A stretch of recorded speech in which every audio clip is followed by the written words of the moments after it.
A scam. There are people that believe if I feel negative emotion, I'm going to attract something negative. So instead, I'm going to focus on love and light.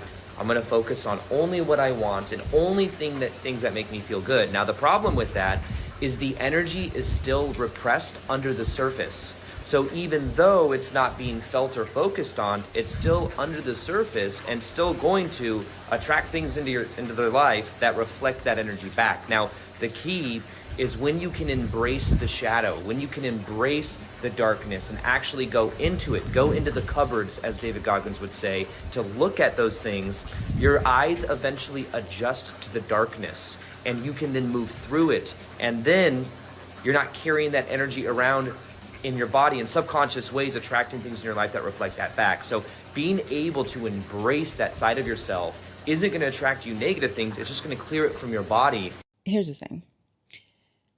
I think this whole love and light thing has done as much harm as it has good. This teaching, it rests on the ideal that emotional comfort is more valuable than truth. If you are new here, I began this channel, my very first video I posted on this channel, I said that I wanted to have this as something that my nieces and nephews can look back on and feel like, they have a better grip on who I am as a woman, and for me to kind of impart wisdom upon them. They're very young right now. So I felt like, a year into this channel, I lost the plot a little bit. Okay. So if you followed me from, me showing you Thailand and Vietnam and talking about these countries, I will be moving away from that and discussing more life things, social commentary, sociology, psychology, subjects rooted in this, spirituality, pop culture. So, and just my thoughts, right? Things that I've learned along the way in life. So if you're looking for, me to be telling you, hey, this is the, convenience store, this is the grocery store you need to go to. I'm sorry, you're not getting that anymore. I've decided not to sell my life. So if that is not what you're looking for, you are free to unsubscribe. So to get back into my idea that this love and light, the love and light teachings are very much a scam, very scammy in nature. The first reason why I say this is because people have started wearing positivity like it's their whole personality. Oh, love and light, love and light. They're kind of showing, if they do show you things about their life, or if they talk about things, along these lines of love and light, it's like they prioritize ensuring that the only thing you see is I'm zen, I'm at peace, I am fully healed now, and now I can just project all of this love and light on the world.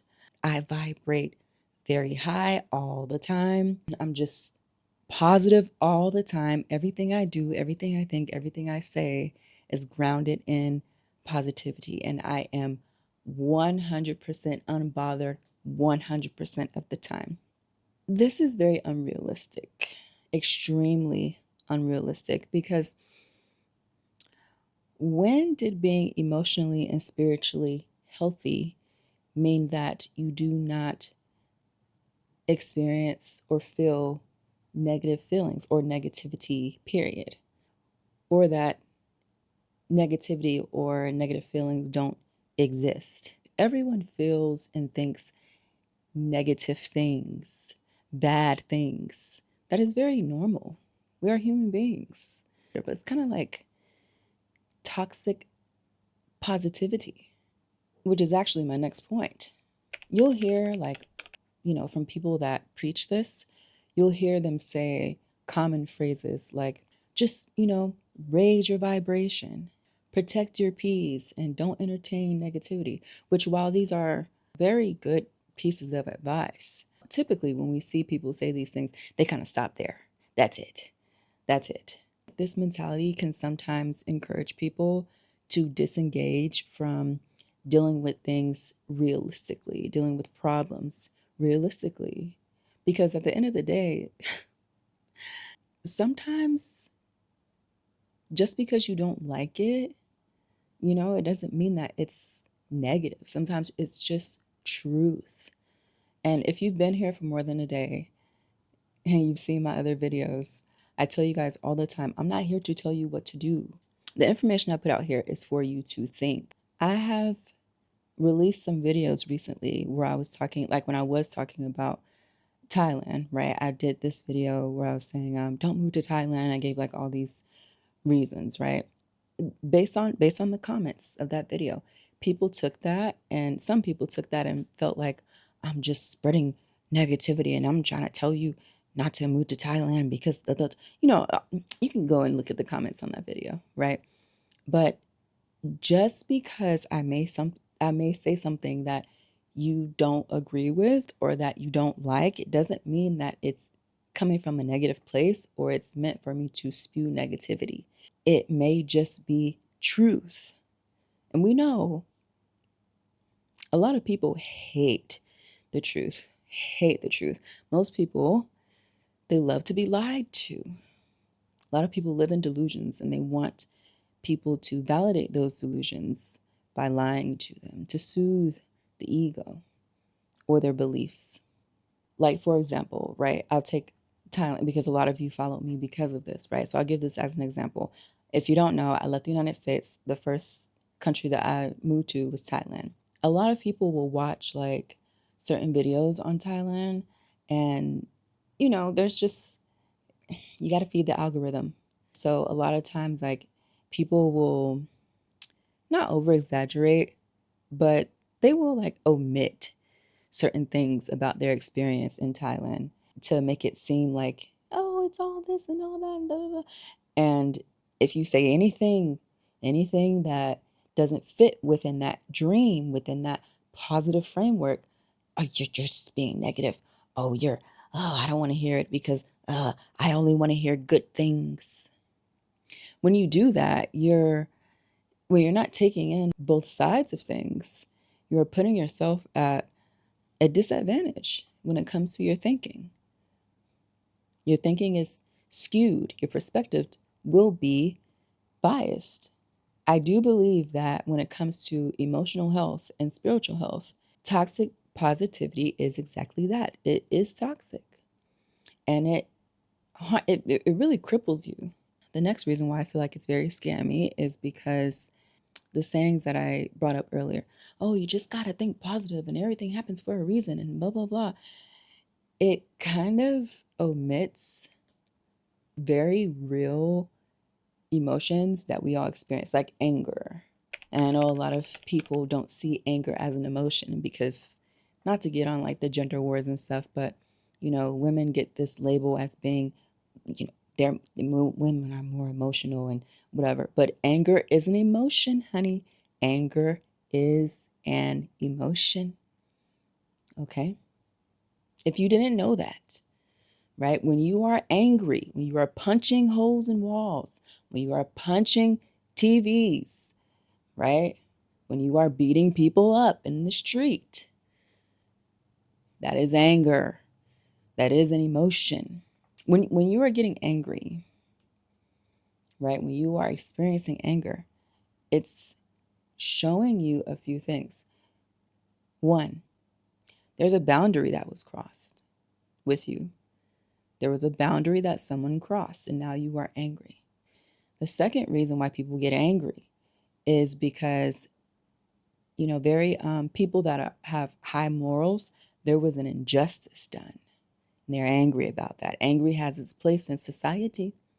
And then, it also shows us that like there's something there within your anger. It's showing you that there's something that needs attention, right? There's something within you or within that relationship that needs attention.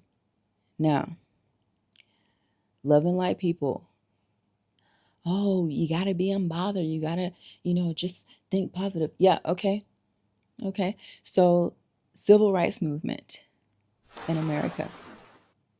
Yeah, if Black people didn't get angry, where would the nation be right now? Anger has its place. Okay. So if you're telling people, oh, you just got to be happy and positive and Disney princess all the time, yeah, well, we wouldn't have the freedoms that we do today, right? We also wouldn't have, certain labor laws. The reason that we have unions and such is because people were angry and they had to do something about it.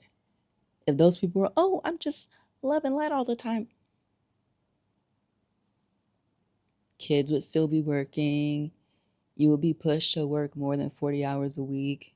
So, yeah, love and light, it has its place, but anger does too, babe. Every meaningful change in history started because someone or a group of people decided they were not going to smile through pain or injustice anymore, that they were going to do something about it. You know how human beings are. Most people don't listen to other people or take anything into account unless they are being threatened. Okay? So anger has its place. Now, let's talk about the business side of things. You will see people in this space, in the emotional healing and spirituality space. What are they always doing? They're always selling you courses, selling you admission to healing retreats. They're coaching you on manifestation techniques. They're selling readings, palm readings, tarot readings. They're trying to get you to sign up for their life coaching services, right? And I'm not saying that these services do not work, but what I am saying is, are we actually doing the work when we're engaging in purchasing these things? Are we actually doing the work, or are we just purchasing a new identity? A lot of people switch from, going through like, something very hard in life, or maybe they just want to become a better person and they want to, clean up their life. And it's like, okay, well, I thought this way, I used to move this way, and now I'm just gonna be loving light. Okay, babe, you skipped a lot of steps. And I'm not saying I am just, somebody that is like completely healed. Like, I don't experience any pain. I'm not saying that at all.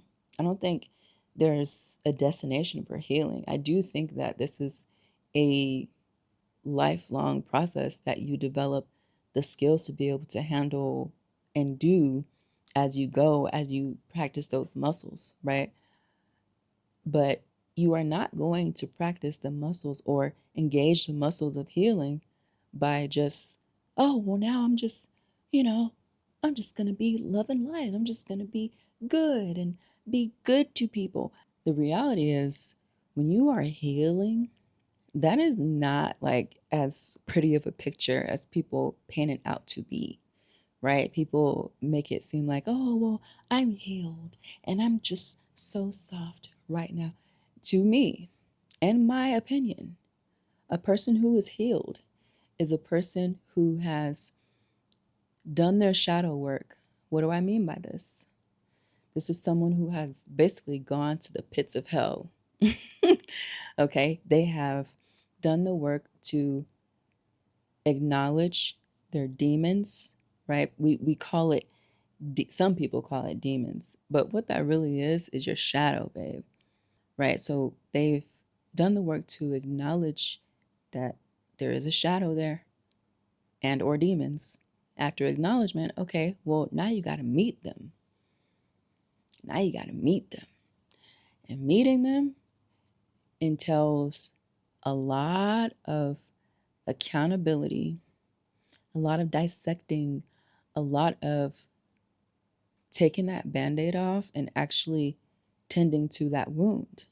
For example, just, I don't want to get too deep into this, right? But,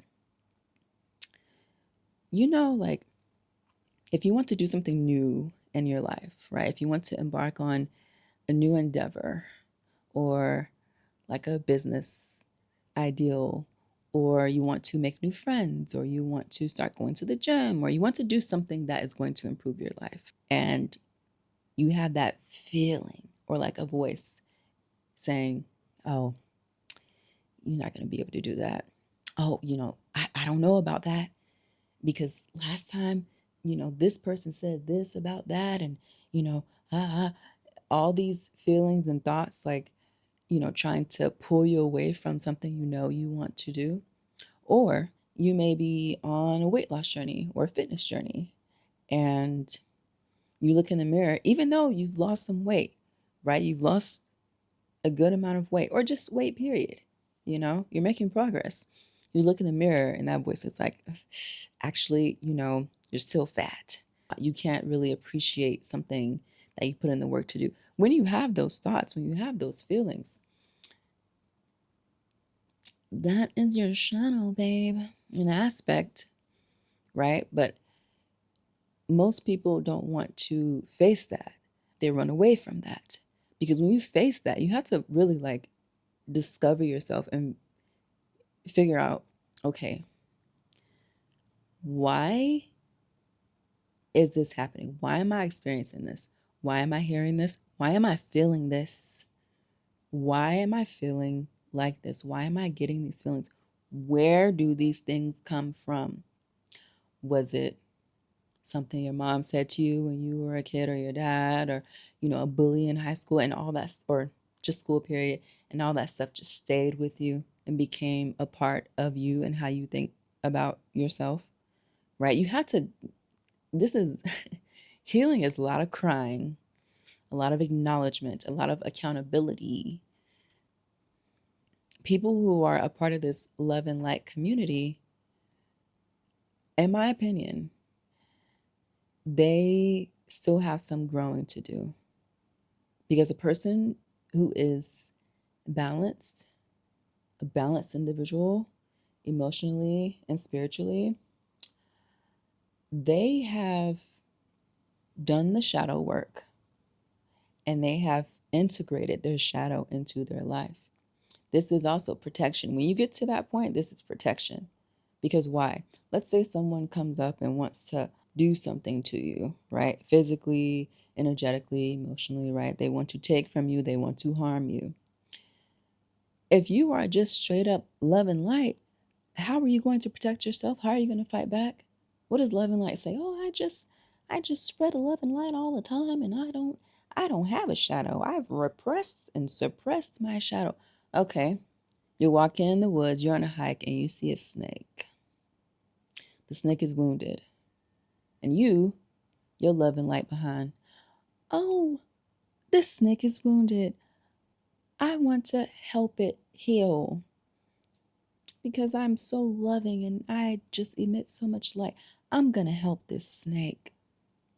I'm going to bring it back to full health, optimal health. You pick up the snake, you take it in, it's wounded. You care for that snake every day. So much care, so much attention. You buy the supplies for it, everything. Now, over time, the snake has healed. Why? Because you put your energy into that snake. You have healed that snake. Now, what does the snake do? The snake turns around and bites you, right? And what do you do? Why are you biting me? Why are you biting me, snake? The snake turns to you and says, you knew I was a snake. Your shadow, once you integrate your shadow, once you show a picture here, Chloe, once you integrate your shadow, your yin and your yang, you meet your anima or animus. That is where you build protection. That is where you increase your power. I'm not a spiritual teacher. I'm not an emotional teacher. I'm just trying to impart some wisdom. Okay. This love and light trend, these teachings, it gets spread very fast because society rewards performance. Society rewards people who look healed. Oh, sunshine and daisies and rainbows and unicorns, and oh, I'm just a little Snow White in the woods and I'm just singing to the birds. And people like to see that stuff. But when you actually go through like confronting your shadow, acknowledging the things that have hurt you and traumatized you, it's not like it's not something that, people typically like to see. Unless you like to see people snot nose crying and, in isolation and such. When you get to a point where you're like, okay, I really want to heal and integrate, this requires isolation. You have to really be pouring into yourself. When you are surrounded by people, everybody wants a piece of you. Hey, can you do this? Hey, can you hang out? Hey, let's go drinking. Hey, let's to actually do this, like go through like real healing. Um, you need space to think and process, right? And especially like if you're still in America and you have like a 9 to 5, like and you have kids, your free time is like this. Trying to like be there for everybody and like extend yourself to like all these other things, all these other people, and then you say, "Oh, I'm healing. I'm trying to heal." Babe, there are some seasons in life, and some people, this may be disturbing for some people. They cannot imagine being in isolation. They cannot imagine being by themselves. They always gotta have somebody right there. Right there, like always. They a lot of people do not like their own company. They can't stand being on their own. But that is a part of the process, babe. If you like really want to like do real healing, that is a part of the process. Because if you don't, you're always going to have somebody there that's always pulling at you, pulling at you, pulling at you, pulling at you, wanting you to do something for them, wanting you to pour into them, wanting you to give energy to them. And so while you're trying to heal, let's say your cup is like half full, almost to depletion. You have someone trying to squeeze more juice, squeeze more. Oh, can you do this? Hey, can you do this? Hey, I need this. Hey, pay attention to me. Hey, you have no time to yourself. You have no time to yourself, babe. You need time to yourself to really dive deep, within. So, yes, if you're really trying to heal, you need time alone. Life is joy and pain, okay? Life is joy and pain. Accept that. When you are healing, this is like crying, this is resentment, going through the resentment of others and yourself, specific people and yourself, grief, right? You will be grieving your old self. You will be grieving relationships, that's romantic, familial, and friendships, maybe even work relationships. There's shame involved. You will be embarrassed for some things that you've done, some things that you tolerated, things that you went through. You will have to have uncomfortable conversations. This is really, really hard work that most people do not want to do. Love and Light teaches, oh, peace, peace, peace, and peace, and peace. Real healing is chaotic, babe. Emotionally and mentally, it's chaotic to go through a dark night of the soul. It's chaotic to meet your shadow and to integrate. It is not a it's not a pretty process at all. But that is real and true healing. And I'll say this. I'll say this. Maybe I'm wrong. Maybe Love and Light is not a scam. This is my opinion though. But I could be wrong. I could be wrong. Maybe Love and Light is not the problem. I don't think people who are emotionally healthy avoid darkness. Everybody has a dark side. Everybody. Everybody. Okay. I think the most emotional and spiritually healthy people have the courage and the bravery to walk through that darkness and use it when applicable, when they need to. If you are a love and light person, or if you're on a healing journey, right, your interest in love and light, your interest in being someone that doesn't embrace negative emotions or negative thoughts or negative feelings, are you protecting your peace, or are you avoiding conflict with yourself and others? Anyway, like the video if you liked it, if you got some value here. I would appreciate your like. I would also appreciate some hypes if you feel like this was, a video that gave you something to really like think about and chew on, or if you just liked it or want to give me hypes, I appreciate it. Subscribe for more because I will be talking, not necessarily more on like just all spirituality things, but just different things about living. I want to give my nieces and nephews things to actually think about as they grow and have you along the way, this journey. So, yes, thank you for watching, and I'll see you on the next video. Also, I hope you're well physically, mentally, emotionally, spiritually, financially. I'll talk to you later.